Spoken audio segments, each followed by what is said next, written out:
अपनी गर्लफ्रेंड की इच्छाओं को पूरा करने के लिए मैंने अपनी स्किन उतार दी। उसे लगता था कि एक दूसरे के साथ सच में खुलकर बात करने का यही एकमात्र तरीका है। यह साबित करने का एकमात्र तरीका है कि उसके लिए मेरा प्यार बिना किसी शर्त के है। जब उसने देखा कि मैं सच में उसके लिए अपनी स्किन उतारने को तैयार हूं, तो उसकी आंखें खुशी और इमोशन से भर गईं। उस पल मुझे लगा कि यह कुर्बानी इसके लायक थी। इसकी वजह से हमारा रिश्ता और भी गहरा हो गया।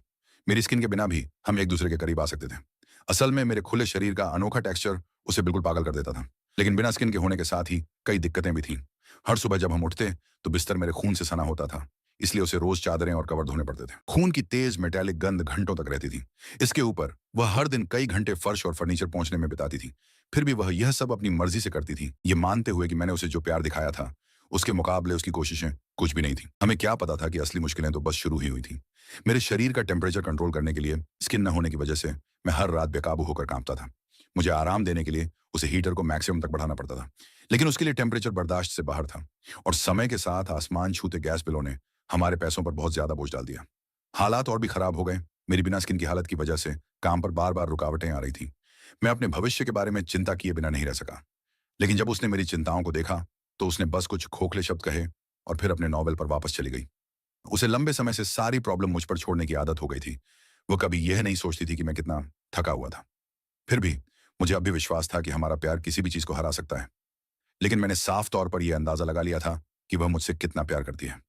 एक सुबह वह उठी और उसने देखा कि मेरी फेंकी हुई स्किन अलमारी में लटकी हुई है। इससे वह रुकी और सोचने लगी। उसे अचानक एहसास हुआ कि वह हमेशा लेती रही है, बदले में कभी कुछ नहीं देती थी। इसलिए उसने मेरे लिए अपनी स्किन उतारने का फैसला किया। लेकिन जैसे ही उसने कोशिश की, तेज दर्द ने उसे तुरंत ही हर आइडिया छोड़ने पर मजबूर कर दिया। उस पल उसे आखिरकार समझ आ गया कि वह शायद कभी भी बराबर का सैक्रिफाइस नहीं कर पाएगी। उस पर शर्म की एक लहर छा गई। लेकिन बस इतना ही था। एक दिन कुछ दोस्त मिलने आए। उन्होंने हैरानी से पूछा कि क्या मुझे कभी अपनी स्किन की याद आती है और क्या इसे छीलने पर दर्द होता है। मैंने कभी सिर हिलाया, छोटे टालने वाले जवाब दिए जो मुश्किल से ऊपरी तौर पर तो थे, लेकिन मेरी अंदर की उदासी को छिपा नहीं पाए। मैं पहले काफी बातूनी था। मैं एक छोटी सी बात को भी एक लंबे मोनोलॉग में बदल सकता था। लेकिन अब सब कुछ बदल गया था। मैं सबकी नजरों में एक अजीब इंसान बन गया था। ये दोस्त भी मुझसे कोई फिजिकल कांटेक्ट करने से डरते थे। अकेलेपन की इस घुटन भरी भावना ने न सिर्फ मुझे चुप करा दिया, बल्कि मुझे यह सवाल करने पर भी मजबूर कर दिया कि क्या मेरा सैक्रिफाइस इसके लायक था। इस बीच उसे लगने लगा था कि यह सब उसकी सोची हुई रोमांटिक फैंटेसी से मेल नहीं खाता। उसे लगा कि यह खूबसूरत होगा। लेकिन जैसे ही इमोशन की वह शुरुआती लहर कम हुई, खून के धब्बे जो कभी पूरी तरह से साफ नहीं हो पाए थे, उसे नफरत और थकान से भरने लगे।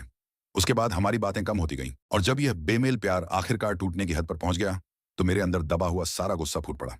मैंने उसकी स्किन भी जबरदस्ती नोचने का फैसला किया।